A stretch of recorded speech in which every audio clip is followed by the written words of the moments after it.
Hello everyone, it's Mike. Today is December the 14th, 2016. We are 10 days away from Christmas Eve and I am all kinds of excited about it. As many of you know, I'm a certified Christmas nut job. I love Christmas, everything about it. And I promised a while back I would do a commentary on Christmas. And I'm going to try and do that right now. Now, Christmas has a long and colorful history, and some of the really early history is kind of gruesome. I want to go into that a little bit and then talk about how that's evolved into the family-friendly experience we know and love today, and kind of the significance and relevance of that, how that's relevant today. But before I say that, I want to say that I believe in personal sovereignty. Whatever Christmas is to you, that's your right and your business.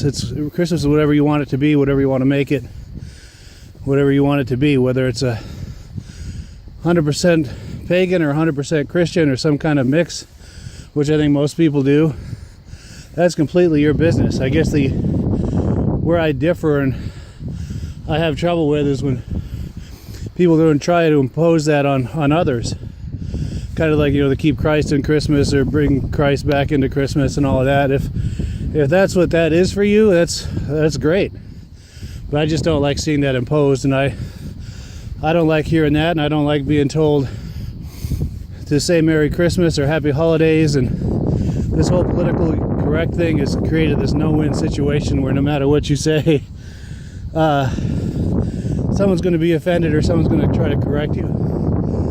And I don't think that's right. We live in a free country. We have personal sovereignty, personal freedom, freedom of expression, whatever is in your heart. I think you have a right to say it.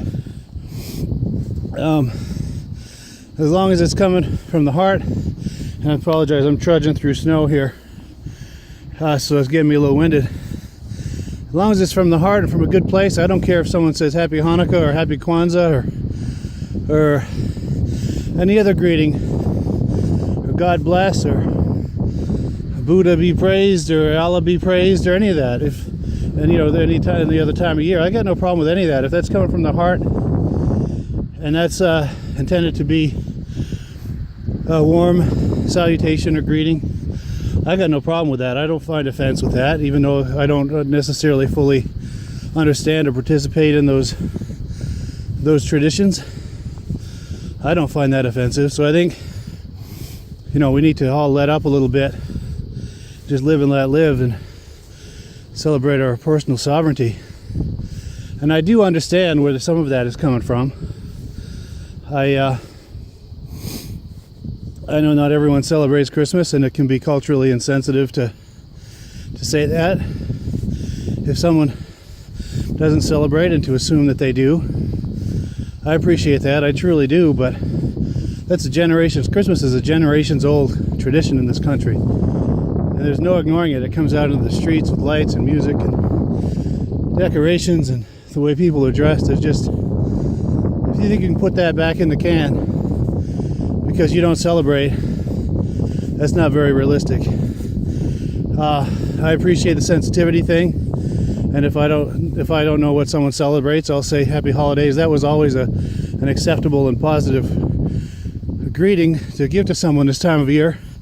Now all of a sudden that's become part of the political correctness battlefield, and I don't agree with that. If I want to say Happy Holidays or Merry Christmas or whatever I want, that's mine to say, and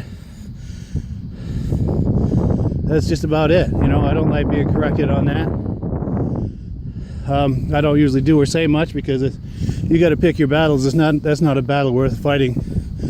It's supposed to be a time of year about peace and love and joy, and returning negativity with more negativity I don't think is the answer. So I usually just shrug it off.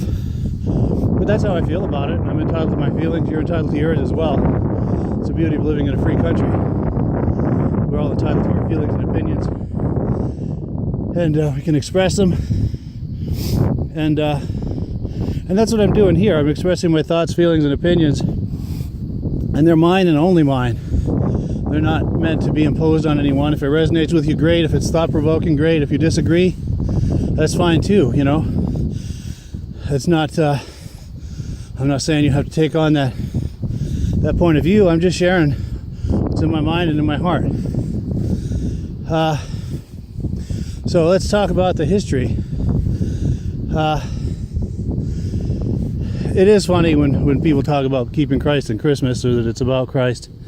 Certainly it's a big part of the holiday, the modern holiday, but Christianity is very much a newcomer to the holiday. In fact, Christianity during puritanical times, both here and on the continent, tried to ban Christmas, and effectively did so, I think, on several occasions. Look up Oliver Cromwell and Christmas. The puritanical people. This is right around the time of the Pilgrims, when the people first came here from Europe, and the things that were going on about that time that they left Europe. And at that time, in the defense of those who tried to mitigate the holiday, it was a very different experience from what we experience today. It was more of the pagan thing, which is very much a raucous, hedonistic kind of holiday, more along the line of what we know of Halloween and New Year's and Mardi Gras. A lot of partying and drinking and carousing and loose sexual conduct. Is that a way to say it without being too graphic? And in the really early days of Saturnalia, this is I don't know the exact timeline on this, but this is probably several thousand years ago, I think, before the time of Christ. Now, I don't claim to be an expert on this stuff, but I have studied it, and I think about it, and I find it fascinating, the whole history of it. But back in the early days of Saturnalia, they had, by today's standard, some pretty gruesome practices of the holiday.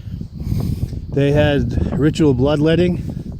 They had ritual sacrifice of people and animals. Now, I don't know a whole lot about sacrifice, human or otherwise, what's going on with that, but I think in that context it's considered a sacred thing. But by today's standard, that's a tough sell, and I don't think many people are buying that. I know I'm sure not. I don't have any buy-in on sacrifice, human sacrifice, animal sacrifice. I think it's a bunch of bullshit. But several thousand years ago, they had very different perspective on spirituality and science and life and the way things are supposed to be. And that's part of that. The other gruesome thing they used to do, certainly by today's standards, and this might curl your toenails when you hear where some of these traditions come from, but the tradition of lights in a Christmas tree came from candles in a tree, and the candles apparently were made from the oil of the people that had been sacrificed. So that's pretty damn gruesome. And the ornaments in the tree are symbolic of the severed heads of the people who had been sacrificed hanging in the tree. So by any measure, certainly today's standard and any recent history, that's pretty damn gruesome. And that's not something I want to be celebrating, because I don't find that appealing or don't see anything positive about that. But like I said, that was a different time, and Christmas has evolved into a much more family-friendly experience. Today it's about peace and love and joy and being around your family, celebrating the birth of Christ, and giving gifts to people you love and receiving gifts. That's all really positive, life-affirming stuff, and I'm all about that and all for it. And I like the music and the food and the decorations and the symbolism of all that stuff. As I mentioned in previous videos, I'm not really a religious person, but I'm a very spiritual person. My problem with religion isn't with Christ or any other entity. It's with the politics of religion and how people get involved and screw it up, and there's a lot of manipulation and emotional blackmail and a lot of really ugly things through history that have happened in the name of religion. They really turn me off, and as an advocate for personal sovereignty, anytime I get that vibe that someone's trying to impose their religious beliefs on someone else, whether it's interpersonally, one person to another, or collectively, that just makes my hair stand up on end, and I'm out the door. I turn tail and run the second I get a whiff of that. That just repulses me to the core of my being. But like I said, my issue isn't with Christ or any other entity. It's with the politics I just described. I actually find the nativity story and the birth of Christ to be a very compelling story. It's a very inspiring thing, and one of the things I really like about it is the modesty and the humility of that experience, because this is supposed to be the new king, our new savior. And I see a guy I know over there. And usually when you think of kings or saviors, you think of people in palaces and all sorts of things and power and control. This is never about power and control. This is about love and peace. And that's, to me, the humility and the modesty symbolizes that. And I think that's a beautiful thing. It's a powerful message that it's not about power and control and influence and assets and land grabs and controlling people. It's about peace and love. And I think wholesale, that's the message of Christianity. It doesn't always get played out that way, sadly. There's a mix of good things and bad things about Christianity. But I think that guy wants to say hi to me, so I'm going to wander on back there, say hi to him, wish him a Merry Christmas. But I'll chat here for another minute while I do. So, what else did I have on that? Getting back to the kind of the modern day politics of the holiday. I appreciate the cultural sensitivity angle and try to work with that to the degree that I'm able, but I think the people who are feeling that also have to be realistic that this is a tradition in this country. And there's also some modern day Grinchism and Scroogeism in that. And I'm not on board with that. Try to put a stick in the spokes of everyone's celebration just because you don't like it. Ebenezer Scrooge, the Grinch. That's a bunch of bullshit. That's not living I live. I was checking out a documentary about the making of A Christmas Carol, and apparently the name Scrooge, Ebenezer Scrooge, that name Scrooge is a combination of screw and gouge. That's how Dickens came up with that name. So I always thought that was pretty funny. But I guess he's taken off. Maybe it wasn't to say hi to me. Anyway, whatever. Or maybe I wasn't going fast enough. Catch him another time. So I thought that was pretty interesting. Lastly, maybe one of the really compelling things I think about with all that, one of my favorite Christmas moments and I grew up in the era of all those Christmas specials, those wonderful Christmas specials that came out between the mid-60s and the mid-70s. And one of the better ones is a Charlie Brown Christmas. And getting back to what Christmas is all about and commerciality of Christmas. I appreciate when people decry the commerciality of Christmas. I think it starts off with good intentions.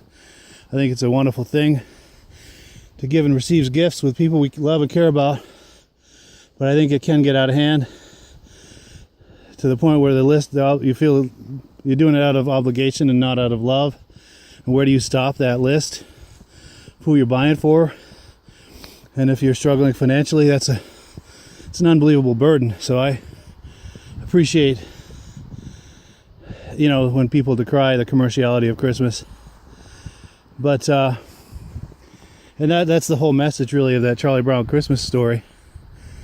And I think the most touching part of that is when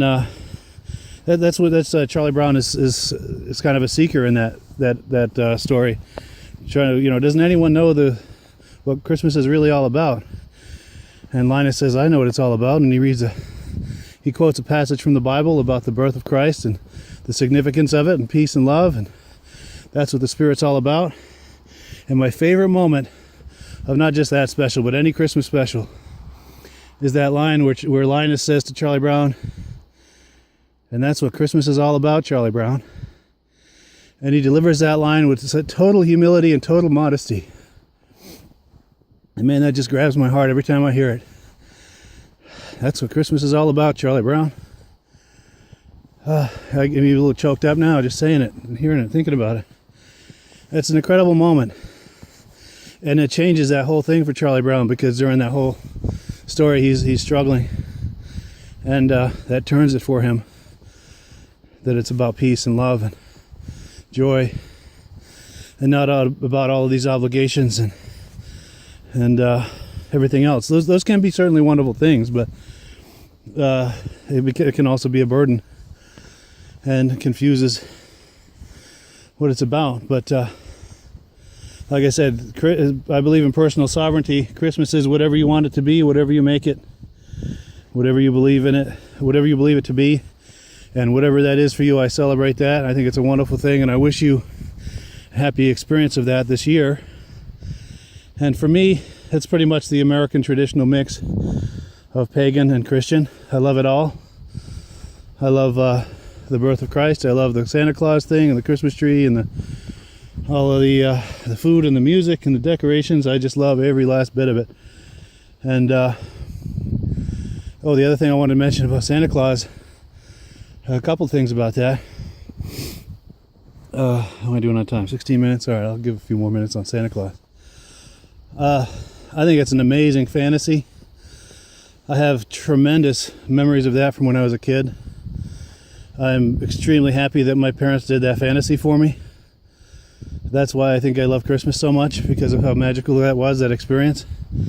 And I know a lot of people are hesitant to do the Santa thing with their kids because they don't want to lie to their kids, and I appreciate the honor around that. But I can only speak from my own experience, is that was it a lie? Sure. But it was done with love. It was a very loving experience and a wonderful experience. And I don't feel like they lied to me about other things. My parents are good people. They did their absolute best to bring us up, to be good people, and they're doing their absolute best. And not that they're perfect and mistakes were made, but knowing that they had good intentions and were doing their best makes it easy to forgive any of that. And I am very thankful and very glad that I had those Santa Claus experiences. I have wonderful, wonderful memories of that. Words can't even put into perspective how wonderful that was and how much I appreciate that. And that's my affinity for Christmas, is what a wonderful experience that was as a child. And I don't believe that there should be a battle between Christ and Santa. I think they're both very positive, life-affirming messages, very compelling messages. One's about love. Well, they're both about love.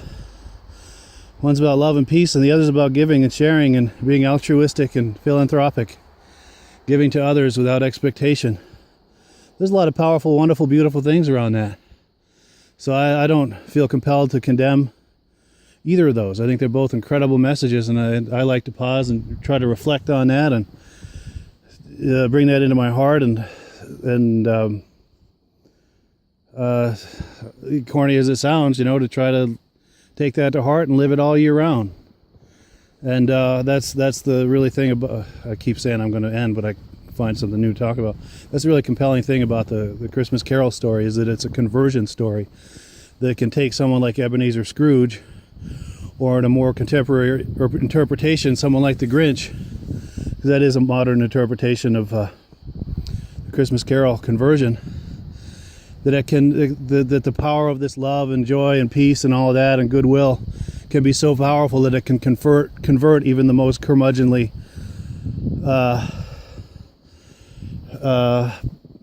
asshole person. Can turn them around. That's a beautiful thing, and to me that's a very compelling thought. And I guess I'll leave it at that. I think I've had my Christmas rant. I feel like I got it all out. Thanks for listening. Thanks for watching. Have a wonderful Christmas, holiday, Kwanzaa, Hanukkah, whatever you celebrate, however you celebrate. I hope it's a wonderful, wonderful experience for you and your loved ones. And thanks for listening. Have yourself a great day and a great holiday.